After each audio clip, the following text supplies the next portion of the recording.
Hey everybody, it's time for another Redneck review. Today we are doing Thor, the God of Thunder, the conclusion to the accursed storyline. Alright, so as you know, last time when we went to this book, Thor was revealed to be the traitor that Malekith had secretly planted a spy worm inside his belly. You see this picture? It comes out of his mouth. I mean, this thing is flopping around like something off of Alien or Dead Space.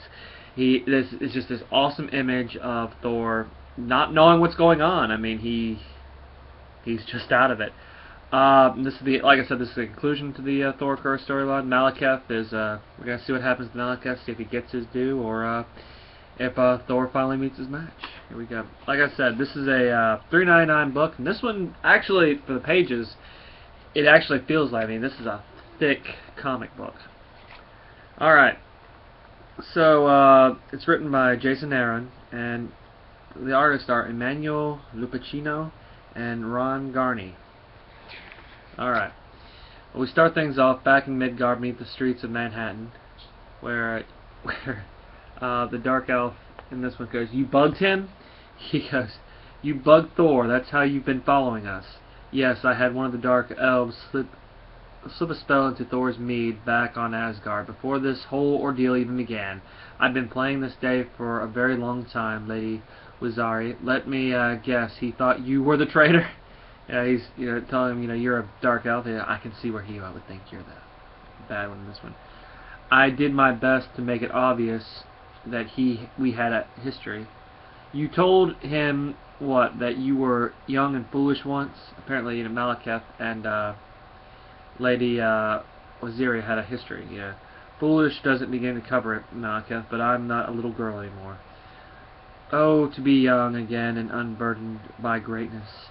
I almost miss those days when I was but an innocent elf with mere dreams of regicide and war. Yeah, they really did a great job in this particular comic of making Malekith seem very Mussolini, very Adolfish, just, dark and evil.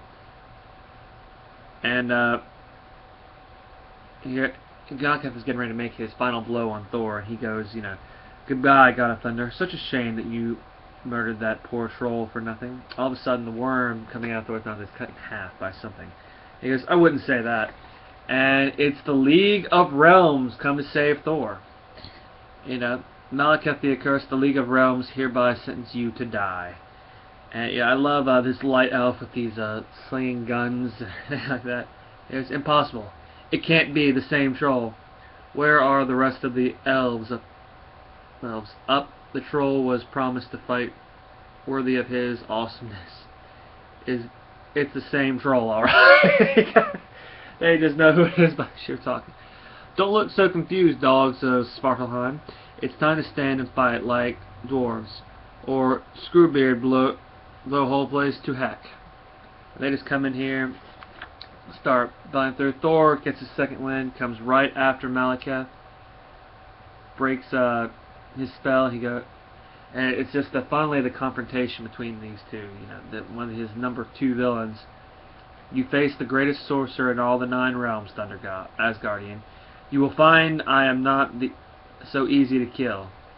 "Who said your death would be easy?" Thor says, he's like, "Look, you may not be easy, but I guarantee you, it's not going to be over quick," basically. Alright, so Thor and Malekith go through a huge battle between the two of them. He goes, "I suppose you know a little something about sorcery yourself, don't you?" He says. "That was quite a little pantomime you put together back in Vanaheim when you convinced me you slain the troll. Where exactly did you pick up that spell?" Thor is still fine with him. He goes, "You don't grow up the brother of Loki without learning a few of his tricks." Knocks him through the wall and says, "Well then, allow me to show you a few of mine." And he's still killing all the dark elves at this point. He goes, "It's Malekith. Defend the tribal council. Defend." He goes, all of a sudden, his eyes start to burn out right here, and snakes are coming out of the other guy's eyes. He goes, "Pardon the noise, but I did just turn his kidneys into a pair of starving rats, and his blood into lava, and his eyes into vipers. And oh look, that elf's beard will make for a splendid nest of swamp spiders. And this guy is just randomly killing all of his people. I feel like they got that from Stalin when he would murder his own people. He goes, what sort of madman murders his own people? Thor asks. Yeah. A madman with a vision, Thor. A madman with a vision. Yeah. And the strength to see it through. And all of a sudden, when he's fighting Malekith opens up a portal to another part in Earth, and Thor's hammer goes through, and it's slanted through. So Thor has been disarmed at this point. A vision of war, of realms burning, and of the dark elves of Svartalfheim standing over it all triumphant. It's a pity, really, that you won't live to see it. You know, it's the great villain monologue.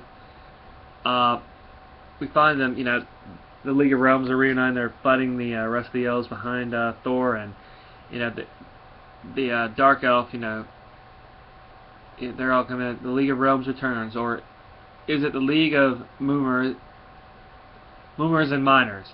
That was no act on my part. I thought the troll murder was as well, until Screwbeard and I found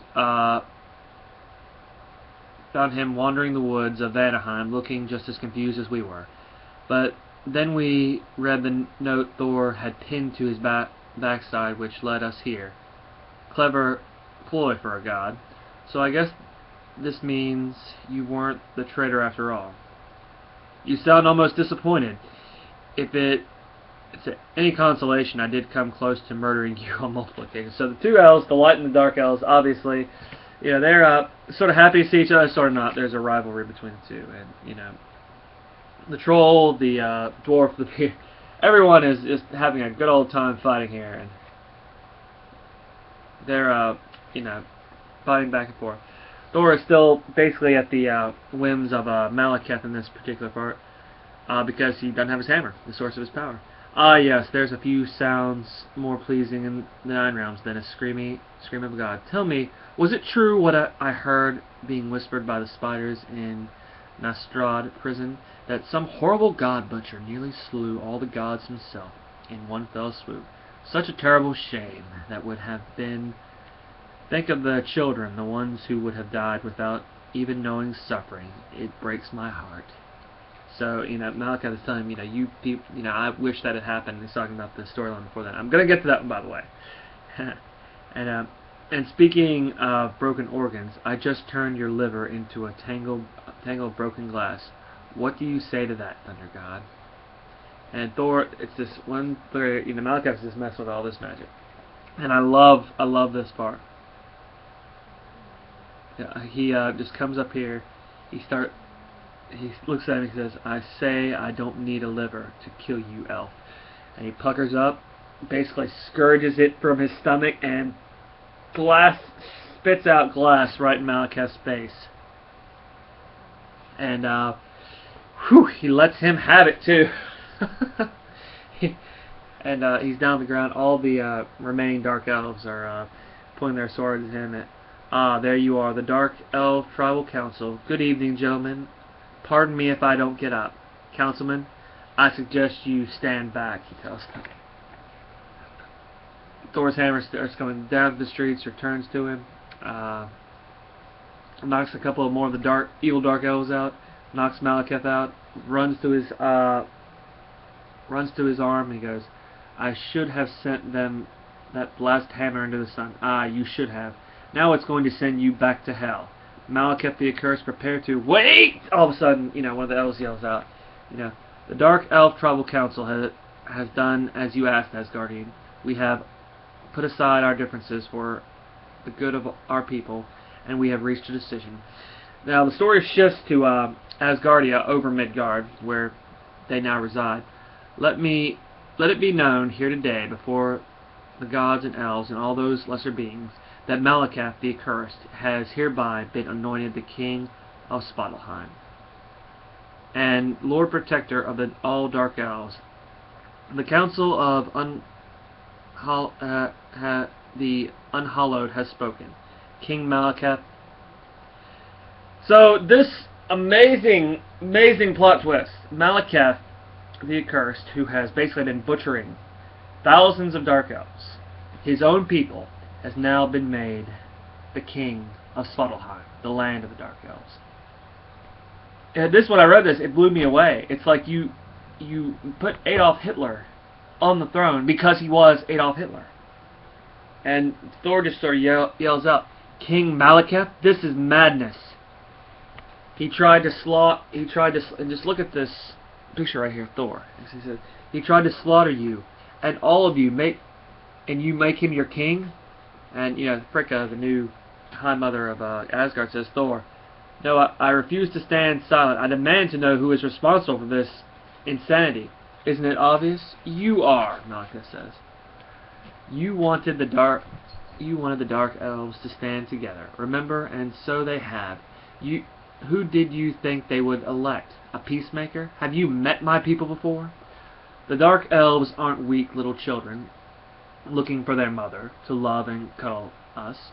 We only follow the leader we fear. And as of now, Svartalfheim fears no one more than me.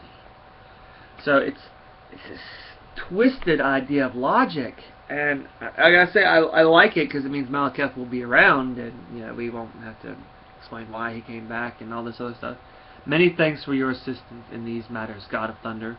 Would you like a seat of honor at my coronation feast? And he tells Thor is making this rather passionate plea. He tells everyone, hear me, Congress of Worlds. You formed the League of Realms in order to bring the elf to justice, and we bled doing so. One of us even died, slain by Malekith himself. You can't let this elf murder his way to the throne. Is it just me, or does the League of Realms seem most exceedingly strange? Yes, good Fandral, but there is something strangely familiar about them as well. It's basically the same roster as the Three Warriors, just in different things. That fat guy keeps staring at me. I get a feeling there's going to be a standoff between Thor's friends. All of a sudden, in the middle of the conversation, Fricka comes in there, and she says, "This is true, Sir Honeypot. Is Svartalfheim would have peace between our realms, then Malekith's debt to Asgard must be paid in full. You may take the throne of Svartalfheim at your leisure, my lord, once your sentence has been served. What did you have left to go? A mere 1,000 years or so? I'm sure your people will wait for you." All of a sudden, we think we finally got him, and Malekith pulls out a legality. "I invoke the royal right to call proxy." A proxy? Why, yes, of course. If you can find a volunteer willing to take your place in the snake pits of Niflheim, then by all means, I will. All of a sudden, the dark elf that was on the League of Realms, says, "I will be his proxy." She says, "Lady Wazari, has Malekith bewitched you somehow? Why would you do this?" She's like, we had him, we almost had him. Why would you give him a way out? "I do this of my own free will. I assure you this is the way it must be. This will end the bloodshed. My people will be safe once more. But beware, Thor, as yours will not. I am sorry, my lady, for ever doubting you, for everything that never apologize, Asgardian, for anything that you are. You fight like a troll, drink like a giant, make love like an elf. Would that all gods were more like you. Now give me one last memory to keep me warm in the land of the dead." It's sad. It's so sad. But, sort of beautiful in a way, too. But, Lady Sif, it's one funny part. Lady Sif, the future Queen of Asgard, looks at it and says, "Huh, give my regards to the spiders," Malekith tells her. "Niflheim, my lady, I will see if I can arrange some conjugal visits from time to time. I did this not for you, Malekith, but for Svartalfheim. Rule our people true, or I will see you in hell. Malekith of Svartalfheim, if you would seek the approval of the Congress and the peace between worlds, that we will know you so fervently crave, then you must offer one of your court as an emissary. You will speak for Svartalfheim in the Congress of Worlds?" "Ah, I know just the elf. Right this way, Senator Scumtongue." This is too much. This is too great an insult. Thor keeps dying. Thor keeps dying, right? Peace never comes without a price, my son. Peace. I see very little peace in the future. We see Malekith getting this crown of thorns that the Dark Elf put on there. Very biblical, guys. I gotta say that. And we find Thor and them just reflecting on what they think sort of a calamity it was. But Honeypot, the elf that's on the League of Realms, tells him, it's not as bad as you think. It's you managed to pull together people who are mortal enemies, and we fought together. You should be proud of yourself. And we just see Thor still rumbling about it, and we see the 9 realms going on about it, like we always do in these stories. It's really great. We see Lady Wazari in the spider pit thinking about it, and Malekith riding a winged white tiger going through Svartalheim, surveying his new kingdom. And just as he's walking through there, a thundercloud erects in the sky. It's Thor. He's basically like, I'll be watching you. And in the epilogue, we find a frost giant and Malekith heading towards Muspelheim, setting us up for another story. I can't wait, because Muspelheim is Surtur, and that's one of my favorite Thor villains. Alright, guys, well, this is Thor, God of Thunder, number 17. I really liked this particular story arc. So the accursed storyline, I'm going to give that a high recommend. A very good 5 out of 5 story for Thor. As far as this particular issue, the art is a 4.75. Yeah, it's great. It's really invigorating and stuff. It just had too many ads. I'm a little bit more lenient than our founder Lane White is, I think. The actual story itself, it's a perfect story for everything you know about Thor and his villain. From the recent Thor: The Dark World, this is a great little story. All right, guys. So this one I can't apologize for, because it's a fairly thick book, and I had to get all these points across. But anyway, thank you so much for listening. Let us know what we can do to. Let us know what you want us to look at Redneck Reviews right here. I love creative criticism, as long as it's creative criticism. And we want you to get here, put some comments down here. Let us know what we're doing right. Let us know what we're doing wrong. We love to hear that stuff. Talk to you later. God bless you all. And bye.